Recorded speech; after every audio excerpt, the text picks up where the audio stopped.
في بلدة صغيرة تدعى الواحة، كان هناك شاب يدعى يوسف، كان قد تخرج للتو من إحدى الجامعات المحلية التابعة لبلدته، محملاً بآمال وأحلام العثور على وظيفة ينطلق من خلالها في مسيرته المهنية.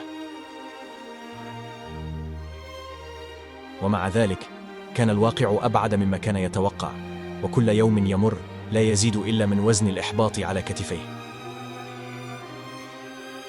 كان يوسف شاباً طويلاً ونحيفاً بشعر بني فاتح فوق جبينه. كانت عينيه التي كانت في وقت مضى مليئة بالحماس الآن تعكس شعوراً بعدم اليقين والإحباط. كان يرتدي بدلة مهترئة رأت أياماً أفضل من قبل.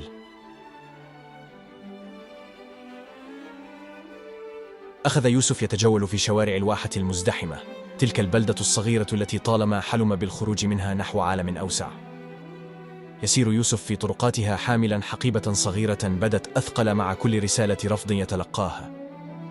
وبينما كان يوسف يتجول في ساحة بلدته الهادئة، لاحظ مكتبة قديمة غريبة ولكن عظيمة الطراز موجودة بين مبنيين. الغريب أنه لم يكن يتبينها من قبل، وقد كتب على اللافتة فوق المدخل بيت الأسرار.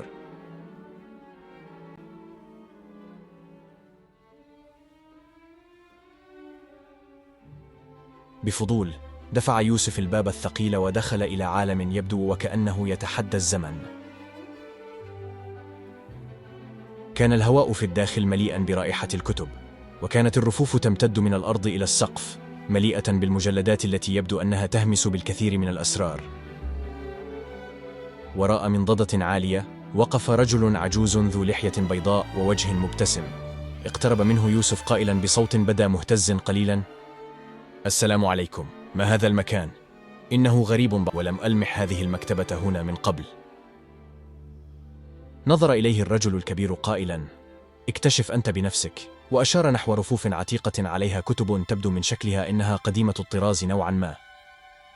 وأشاح ببصره عنه ناظراً نحو دفتر كان يدون فيه شيئاً ما. عندما دخل يوسف المكتبة، بينما كان يوسف يتفحص الرفوف، وجد كتاباً مغبراً مغطى بجلد يحمل عنوان سجلات السعادة. فتحه متحمساً ليجد الصفحات مليئة بحكايات لأشخاص لم يسمع عنهم من قبل وأثروا في البشرية وكتابة التاريخ. اقترب الرجل الكبير مراقباً انبهار يوسف مع لمعان يظهر في عينيه. قال له الرجل: هل أعجبك الكتاب؟ نظر إليه يوسف مغمغماً: هل تقصد هذا الكتاب؟ لم أقرأه بعد. أشار الرجل إلي منضدة وقال ليوسف: أذن أجلس هنا وأبدأ القراءة، لعلك غير معتاد أن تقرأ. نظر إليه يوسف بدهشة وقال: نعم، أنا لا أحب القراءة.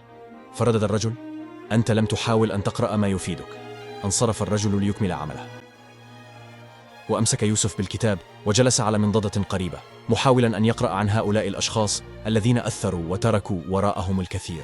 ليس هذا فحسب، بل أدرك أنه لا يعلم شيئا عن الحياة.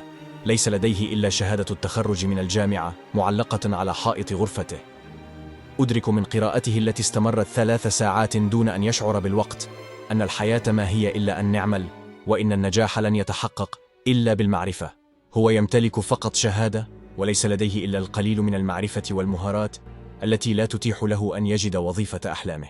ليس لديه إلا السخط وسيرة ذاتية مهترئة. ومنذ ذلك اليوم وأصبح يوسف مغرما بتلك المكتبة، والتي أدرك أنها ليست فقط مكتبة، بل إنها مليئة بشباب من عمره، بل وأكبر منه، يتبادلون الآراء ويتناقشون في موضوعات علمية مختلفة. تعرف يوسف على بعض الشباب الذي لديهم خبرة في مجال العمل، وآخرون لديهم خبرة وفهم عميق للتحديات التي يواجهها الشباب.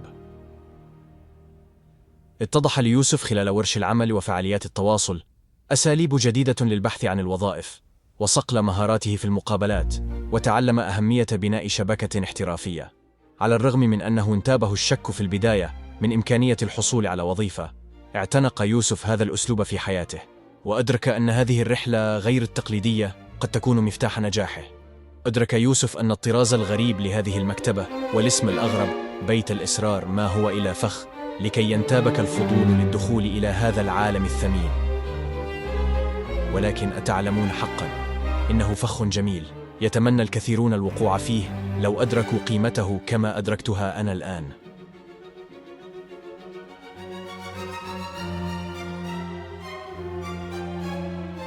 وواصل يوسف الذهاب لبيت الأسرار وحضور الفاعليات.